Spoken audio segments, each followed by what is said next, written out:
Let's start from the center and we'll just draw a line, moving slowly and breathing. And my eyes are closed. Well, when you're doing this meditation, your eyes will be closed. But for technical reasons, I'm keeping my eyes open. We can just pretend that they're closed right now. And what I'm doing is basically moving my line in one of the 8 cardinal directions. I'll just take a little break here. The cardinal directions being north, northeast, west, south, and then the diagonals. To keep things simple. And we just basically stay with the line. That means my eyes are closed and I'm imagining myself, or the pen tip of my pen here, generating the line in real time as I'm drawing it physically. And I'm just going to go slowly. And when you stay with the line in the moment, you basically will receive an image in your mind's eye for the change of direction or the new direction that you will be moving in. Sorry, I had to cut the video off briefly. My camera was kind of acting funny. But we're back to the line drawing meditation, and I wanted to point out a couple of interesting ideas here, namely these moments. Let me get a little bit more there, a little bolder circle here. All of these little moments are the turning points or the nodes, right? Where the angle changes or the line direction changes. We can call them nodes as well. And I think what is interesting about this technique is that you have a roadmap almost. You have a physical object that is the result of your meditation session. And it is like a document. It's a real-time recording, kind of like a video recording of your process. And we can just imagine here moving down, these pathways.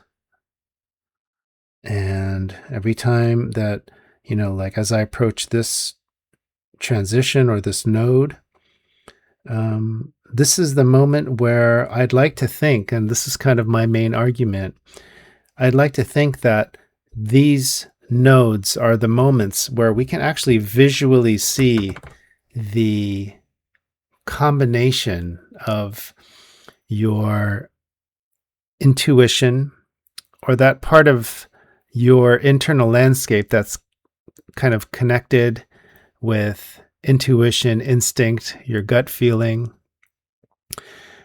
combines with your analytical mind, your logical mind, right? So the way I like to look at this also is, I am not an expert. I'm not an authority in the world of psychology, but I like to think of it as a combination of these two things, these two aspects of ourselves that exist within our interior landscape, within an integrated whole. We're just one personality. We are one individual. And you can also say, we are one individual connected with our world and maybe even the universe beyond. And so we are like a cell within a body in that sense.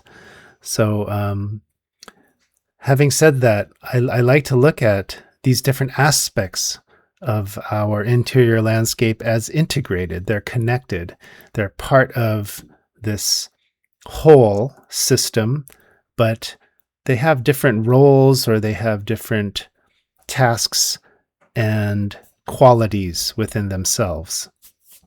So these moments are visual markers, these nodes of where all of our, or where those two aspects, and more than two, but we can just generalize and say the intuition and the analytical mind come together to create this change of direction. And what I'm also, well, connected to all that is essentially if we kind of like look at maybe a more chronological process, and I'm not sure if this is what's going on. This is just kind of my belief, my thesis, my argument.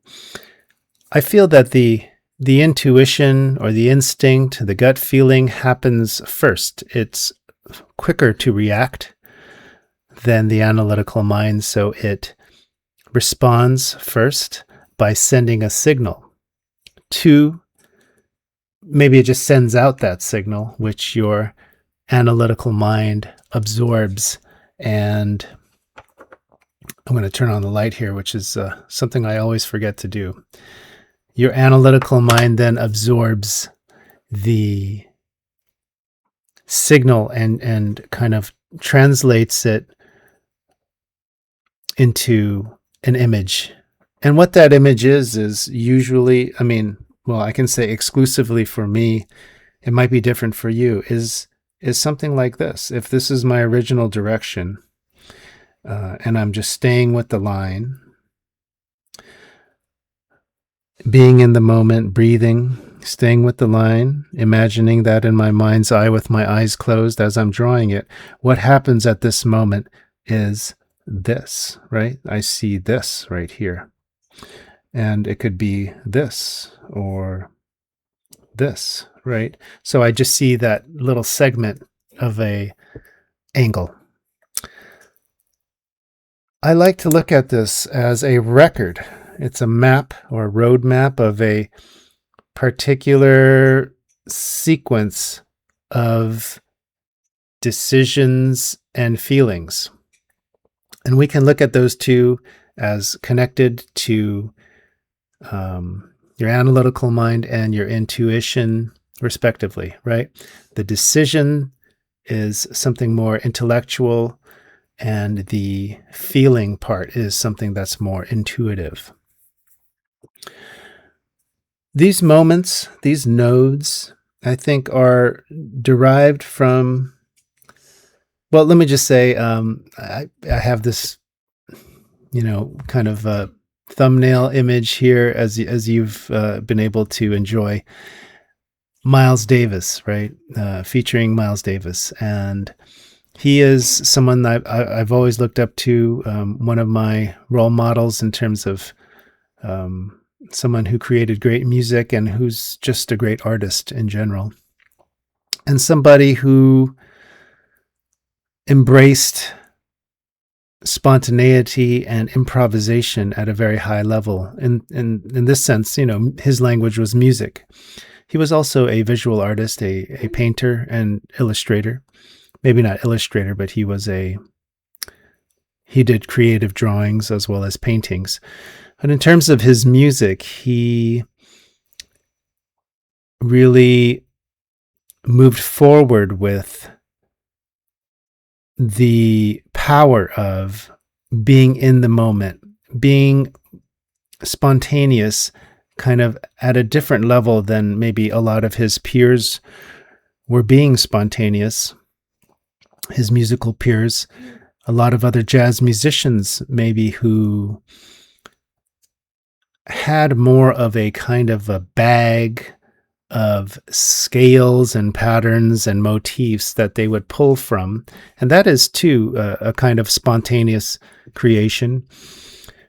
But I think Davis was on a different level in terms of being able to access a state during the music making process, during the improvisatory process, the spontaneous creation from note to note.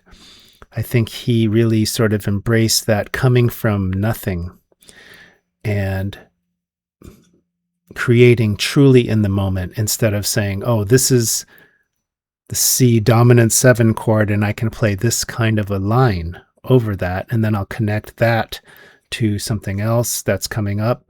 So it was less analytical and more, again, intuition based playing.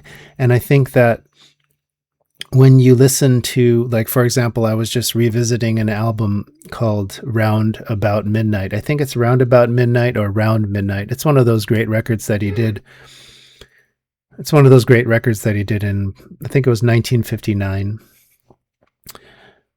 And during a lot of his solos on the different tracks, if we look down here at the map again, it's like he is moving along in terms of the timeline of his musical improvisation. And as he is creating, he's opening up new pathways and avenues. From one note to the next, you have on any particular note, or the last note that he played, this kind of branching, this organic branching out. And it's kind of like it just continues and continues as he's taking the different branches and the different pathways.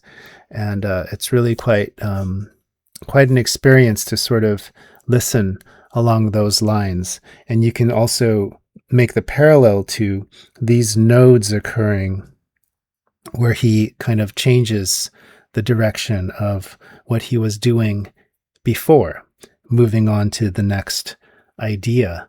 And so it's just stringing along these ideas, flowing from one to the next in an organic and very spontaneous way, which gives his music and a lot of other players who approached improvisation or musical improvisation in this way a kind of something that is difficult to explain in words, but certainly is felt while listening to the music. It's almost like a kind of electricity to their playing, an underlaying or underlying current of electricity that is very powerful and very moving and inspiring. And I think it is something that doesn't exist or is not, at least this is all subjective, right? So this is just from my own experience. But for me, I don't hear that in a lot of other players, even great players, spontaneous, within the jazz tradition, right? Great players within the jazz tradition that I really admire and love. But there is something that Davis's playing has that a lot of those other players don't have, and it's that electrical sort of intensity and kind of like a warmth or a kind of heat that's very palpable and tangible at least for me when I hear their music, and it really affects me in an inspiring and positive way.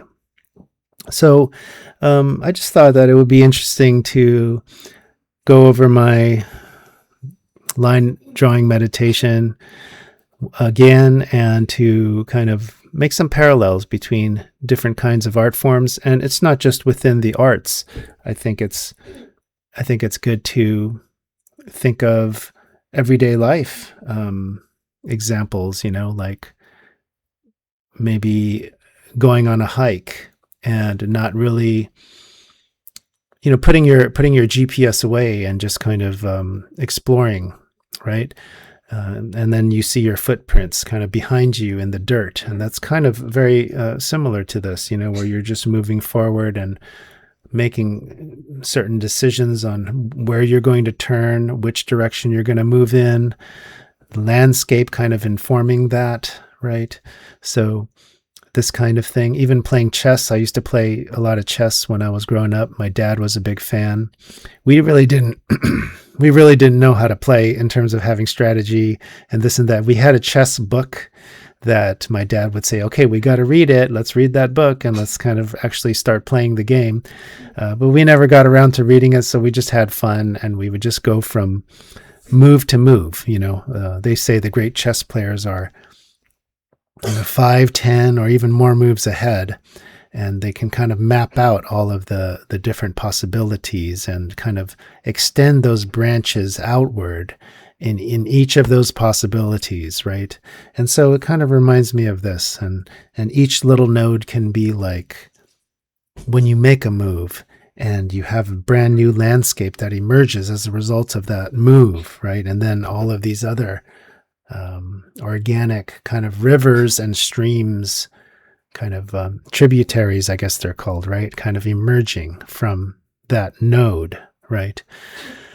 So just a couple ideas, and I hope you enjoyed this one.